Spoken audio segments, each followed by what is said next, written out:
আমরা নেক্সট উইকের আলোচনায় আসবো। তার আগে বলি, আমরা লাস্ট যেটা আলোচনা করেছিলাম সেটা ছিল ব্যাঙ্ক নিফটি লো আসতে পারে ভাঙলে, ট্রেন্ডিং ব্যান্ড ভাঙলে নিচে আসবে এবং নিফটিও নিচে আসবে অ্যাজ ইউজুয়াল। 823-800 লেভেলের নিচে আসলে নিফটি নিচে আসবে এবং 51,000-এর নিচে ভাঙলে আমরা 50,000 দেখবো। তো কোন জায়গা থেকে আমরা যদি দেখি, একটা জিনিস নর্মালি আমরা দেখতে পাচ্ছি, দেখুন আমাদের ব্লু লাইন আছে এটা 200 ডিএমএ। তো কন্টিনিউয়াস এখানে একটা টাচ করে চলে যায়, টাচ করে চলে যায়, টাচ করে চলে আবার টাচ করতে এসছে, তো 200 ডিএমএ টাচ করতে এসছে।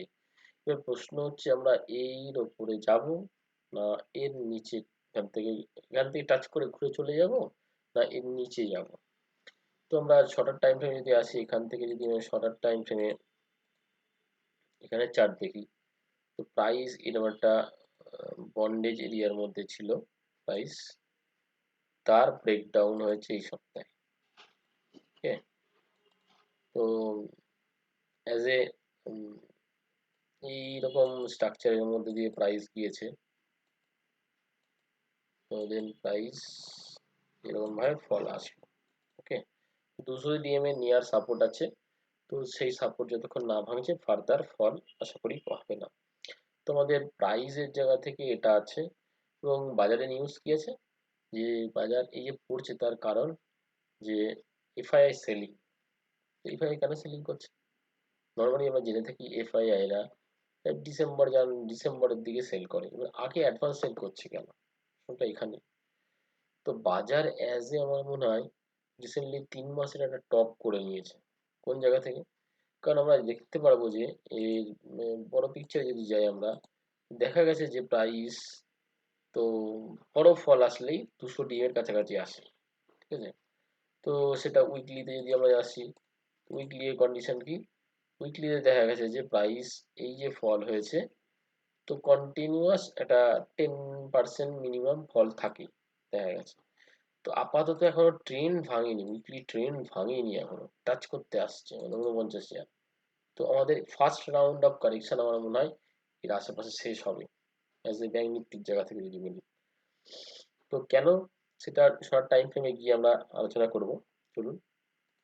তো কারেন্টলি আমরা দেখা যাচ্ছে যে প্রাইস লঙ্গার টাইম ফ্রেমে এই যে একটা ব্যান্ড ছিল, কারেকশন হয়ে যাওয়ার পরে এই চ্যানেল ব্যান্ডের টপ পয়েন্টে থেকে রিজেকশন এসছে, মিড চ্যানেলটা ব্রেক করেছে বলে প্রাইস নিচের দিকে ফল এসছে। ওকে, এবং এটা একটা ট্রেডিং ব্যান্ড ছিল, এবিসি করেছে।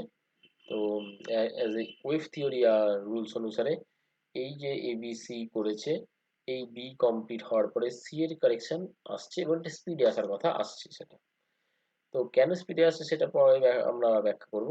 অ্যাজ এ আমাদের এখানকার ডাইমেনশন যদি মনে করি, ডাইমেনশন কেমন আছে, তো অ্যাজ এ ওয়েভ চার্টিং ফরম্যাটে বলে, তো আমরা এরকম একটা ট্রায়াঙ্গেল ফরমেশন করেছি।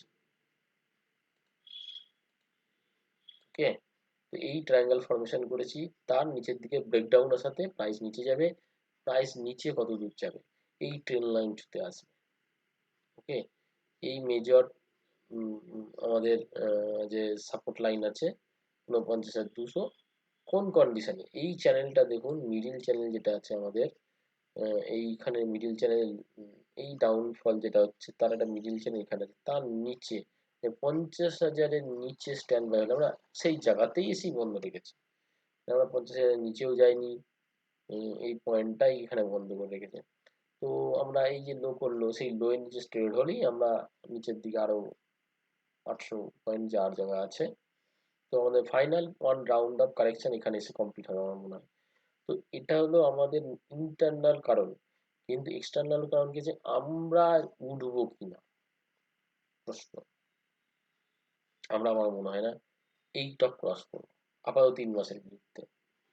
তার কারণ আমরা আগে পড়ছি, এবার কিন্তু ওদের মার্কেটে পড়বে আমার ধারণা। তো কাল পরশু থেকে শুরু হয়েছে স্টপ হয়ে যাওয়া, ওদের মানে ইউএস মার্কেটও কারেকশানে আসবে। তো সেই জায়গা থেকে আমাদের আরেকই হয়তো কারেকশন কমপ্লিট করে একটা পুল ব্যাক আসবে, সেই পুল ব্যাকটাতে আমাদের পার্টিসিপেট হবে আমার মনে হয়।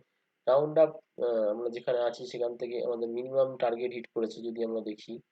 তো অ্যাজ এ ফিবোনাচির রুলস অনুসারে যদি দেখি আমরা, যারা ফিবোনাচি জানেন, তো মিনিমাম টার্গেট আমাদের 61% ছিল, সেটা হিট করেছে। ওকে, নেক্সট জায়গা হচ্ছে এইখানে।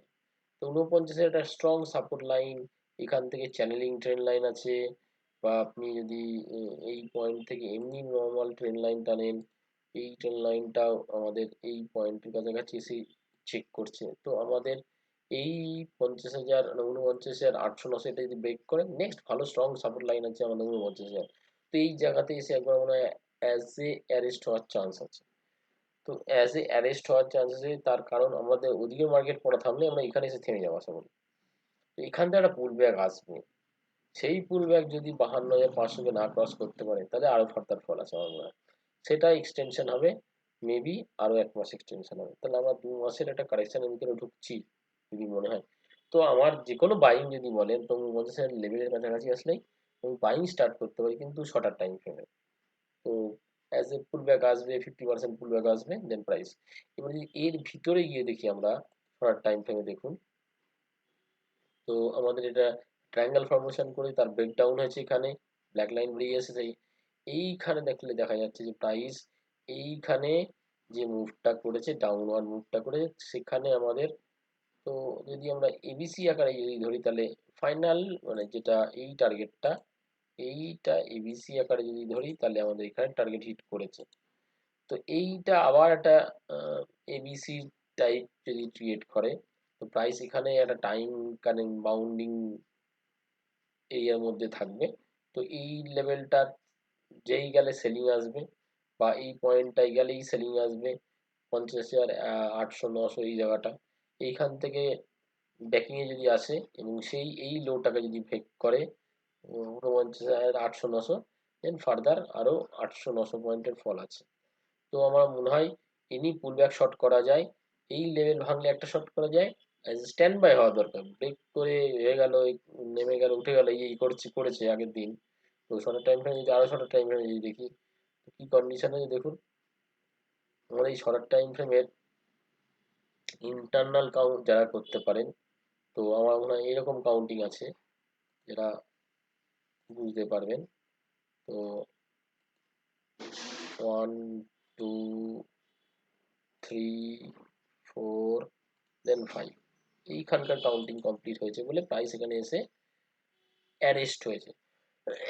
তো প্রাইস এই জোনটার উপরে যতক্ষণ না যাবে, এই জোনটা না ভাঙবে, যে ব্যাংক নিফটি এখানে অ্যারেস্ট হয়ে থাকবে, কনসলিডেশন করে নেক্সট ট্রিগারের নিচে। তো 49,900-800 এই জোনের নিচে নিয়ে ট্রিগার হলে আরো 800-900 পয়েন্টের ফল আছে, সেখানে গিয়ে আমার ব্যাংক নিফটি অ্যারেস্ট হয়ে যাবে। তো আমাদের ওদের মার্কেটেও অ্যারেস্ট হবে, তখন কারেকশন হয়তো আমাদের সাথে ওদের কারেকশন ম্যাচিং তখন হয়ে যাবে। তো সেই জায়গা থেকে আমরা বলতে পারি যে এই পয়েন্টটা যেটা আসছে আগামী দিনে, যে 49,000 মাস্ট বি বাইং এরিয়া আসছে। আমার মনে হয় এই train line must be buying, এখান থেকে একটা ভালো পুল ব্যাক আসবে, 2,000 পয়েন্টের একটা পুল ব্যাক আসবে, দেন প্রাইস আবার এই রাউন্ড অফ কারেকশন কমপ্লিট করার পরে এই ট্রেন লাইনকে যদি ব্রেক করে 49,000, তাহলে অ্যাজ এ কারেকশন বা ক্র্যাশ শুরু হবে, তখন তার আগে নয়, এটা কারেকশনই বলবো। তো ক্র্যাশ যদি করতে হয়, তো ওটা ব্রেক করলে, তো ব্রেক যদি করে 49,000, তাহলেই আমাদের ক্র্যাশ স্টার্টিং হবে, তার আগে এটা কারেকশন। ওকে, তো আমরা এই 49,000 কাছাকাছি আমরা একটা শর্ট টার্ম বাইং করতে পারি, সেটা 2,000-3,000 পয়েন্টের একটা পুল ব্যাক আসবে, এটাই, তার বেশি নয়। তো মেজর রেজিস্ট্যান্স হয়ে গেছে 51,200 থেকে 51,600, এর বেশি আমার মনে হয় যাবে না, এখান থেকে আবার ডাউন সাইড আসতে পারে। হ্যাঁ, আর নিফটির জায়গাতে যদি দেখি, নিফটির আগে আমরা অ্যাজ এ ইয়ের চার্ট দেখে আসি, চলুন একটু লং টার্মের চার্ট দেখি।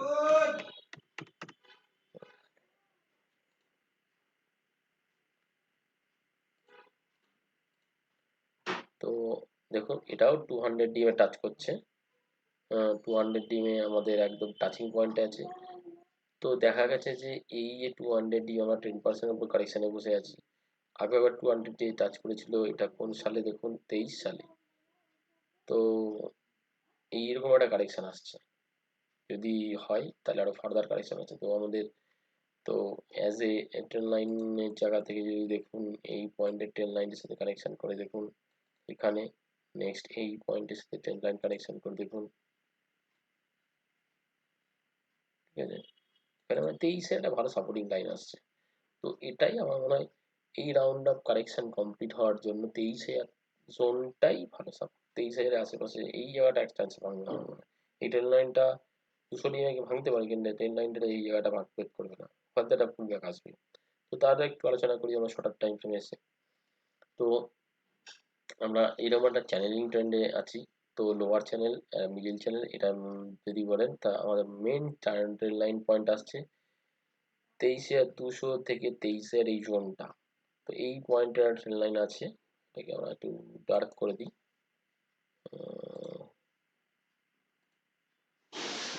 ডার্ক করে দিলাম।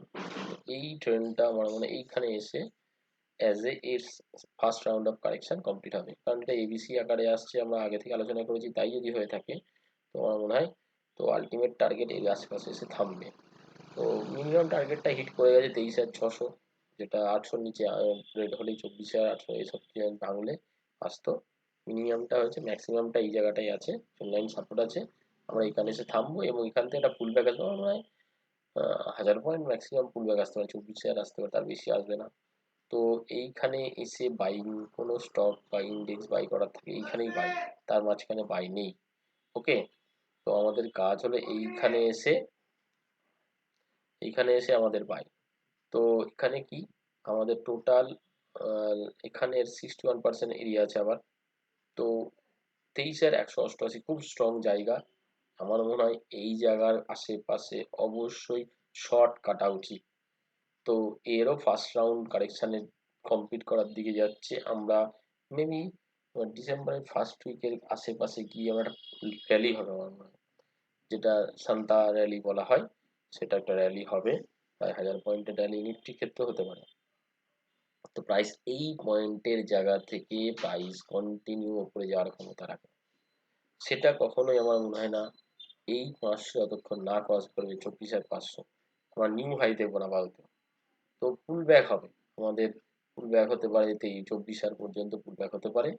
তো দেখা যাক, প্রাইস এই জায়গাতে আসলে অবশ্যই আপনার সিলেক্টিভ স্টক বাই করতে পারেন।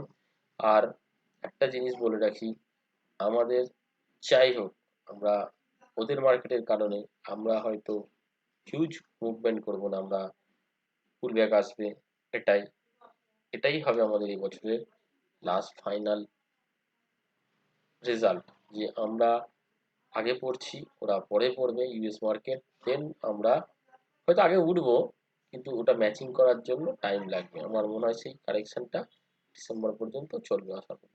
আপাতত আমরা নিচের লেভেলে এই পয়েন্টে 23,000 আশেপাশে অবশ্যই বাই করা উচিত আমার মনে হয়। ইন্ডেক্স ওয়াইজ মনে হচ্ছে আমার থেকে 23,100 থেকে 23,300 এই জোনটার কাছে বাই।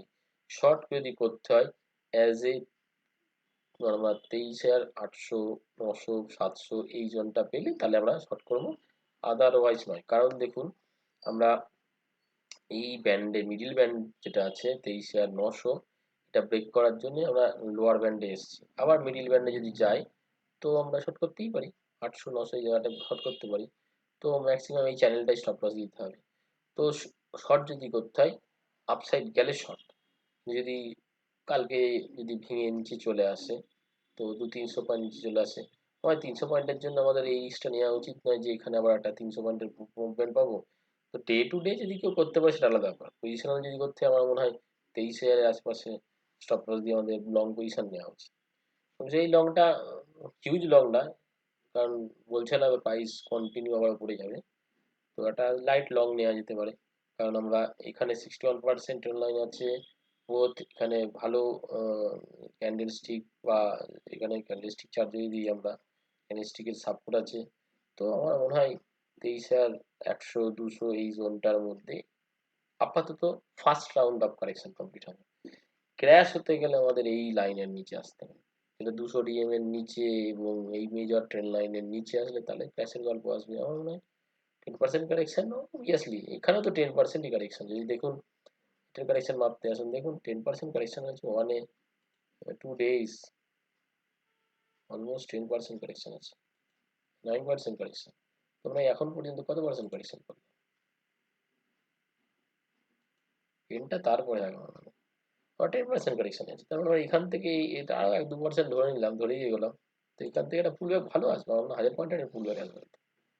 সেই পুলব্যাকটা পার্টিসিপেট করা উচিত আমার মনে হয়। বা যারা কিনতে ভয় পাচ্ছেন ওই জায়গাটায় কিনুন। আমার মনে হয় পড়ে যাবে, এই ট্রেন লাইনটাকে স্টপ লস দিতে পারেন এবং প্রাইস যেগুলো আপনার অ্যাভারেজ করার থাকলে সেগুলোও করতে পারেন। দেন প্রাইস উপরে গেলে আপনি পিছু পিছিয়ে দিন, আবার ওয়েট করুন যে প্রাইস 24,500 ক্রস করে কিনা। এই 500 ক্রস করতে পারলে আমরা মনে হয় নতুন হাইয়ের দিকে দেখবো, নাহলে আবার টাইম কারেকশনের দিকে দিয়ে উঠতে পারে। তো আমার মনে হয় প্রাইস কারেকশন 50% করে গিয়েছে। তো এই ট্রেন লাইন না ভাঙলে নেক্সট কারেকশন হবে না। তো next correction round of correction আসতে গেলে এই র্যালিটা কোথায় কি থামে সেটা দেখা দরকার। তো আমরা সতর্ক থাকবো, সাবধানে ট্রেড করবো, কিন্তু 23,000 নিচে গিয়ে শর্ট পজিশন রাখবো না। পড়ে যেতে পারে, কিন্তু উঠবে আমার মনে হয় বেশি, পড়ার থেকে উঠা বেশি জায়গা আছে। যদি কারণ কি এবিসি টার্গেট হিট করছে, 61% ট্রেন লাইন সব এখানে আছে দেখতে যাচ্ছে। তো রাউন্ড অফ সাপোর্ট আছে, এক চান্সে ভাঙার চান্স নয় আমার মনে হয়। যেমন 200 DM এসেও ভাঙছে না, ভাঙতে পারে, আগেও ভেঙেছে তাহলে ভাঙবে। তো কারেকশনটা ডিপ আছে, এটা আপনারা মাথায় ফিল করে নেন যে কারেকশন ডিপ আছে। তো দেখবেন লাইট লাগবে, নাহলে মনে হবে যে কারেকশন, আমার স্টকগুলো প্রফিট ছিল চলে গেল। একটা বাজারে এটার অঙ্গ, তো ধরে নিতে হবে। যারা আগে থেকে আমি আগে থেকে অ্যালার্ট করেছিলাম প্রাইস কারেকশানে আসবে, কারেকশানে আসবে, তো এসে গেছে। আমি ভেবেছিলাম জানুয়ারি থেকে আসবে, ওকে, অক্টোবর নভেম্বর থেকে স্টার্ট হয়ে গিয়েছে। তো মেবি আমাদের 2-3 মাসের কারেকশন আছে, তারপর আমরা হয়তো ভালো হয়ে যাবো। এই পেনটা সহ্য করে নিলেই আমরা হয়তো আবার ভালো একটা রান দেখবো। দেখা যাক, আপনারা স্টে থাকুন। যারা এটা নিয়ে কালচার করেন তারা কালচার করুন। কারেকশানে টাইম আসছে, ভালো করে শিখুন, ভয় কেটে যাবে আমার মনে হয়। তো এই এই সেকশনটা ভয়কে কাটাতে গেলে আপনাকে নলেজ জানাতে হবে। এখানে পয়সা আপনাকে সাহস দেবে না আমার মনে হয়, আপনার নলেজ এখানে সাহস দেবে। তো আপনি যেখানে হোক জায়গা থেকে টেকনিক্যাল পার্ট, ফান্ডামেন্টাল পার্ট শিখুন। অনেক অনেক বড় মার্কেট আছে আমাদের। আমাদের এই 3 মাসের কারেকশানে আমাদের সব লন্ডভন্ড হয়ে যাবে তা নয়। এগেন আপমুভ আসবে এবং ভালো আপমুভ আসবে আমার মনে হয়। সেকশনটা কমপ্লিট হোক। যারা পোর্টফোলিও বেচতে পারছে না তাদের একটু নেগেটিভ দেখতে হবে, কন্টিনিউ ওয়েট করুন, আবার ভালো টাইম আসবে তখন নয় ছাড়বেন, এটাও করতে পারেন।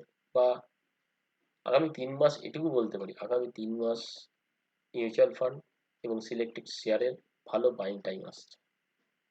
আপনারা সেই ইনভেস্টমেন্ট দেখুন, ওকে, ভয় পাবেন না। কারণ একটা জিনিসই, যারা knowledgeable person as a technical পার্টিতে নলেজেবল পার্সন তারা হয়তো অনেক আগে থেকেই জেনে গেছে হয়তো স্কিল অনেক বিহেভ করছে। যারা জানেন না তাদের জন্য একটু ভয় লাগার কারণ আছে, কিন্তু আমার মনে হয় তো এটা পার্ট অফ গেম এখানকার। তো খারাপ আসছে তারপর ভালো আসবে। তো স্টে, ভালো করে যখন আসবে তখন আবার পাবো। ওকে, থ্যাংক ইউ। সাবধানে ট্রেড করবেন, লাইট ট্রেড করবেন।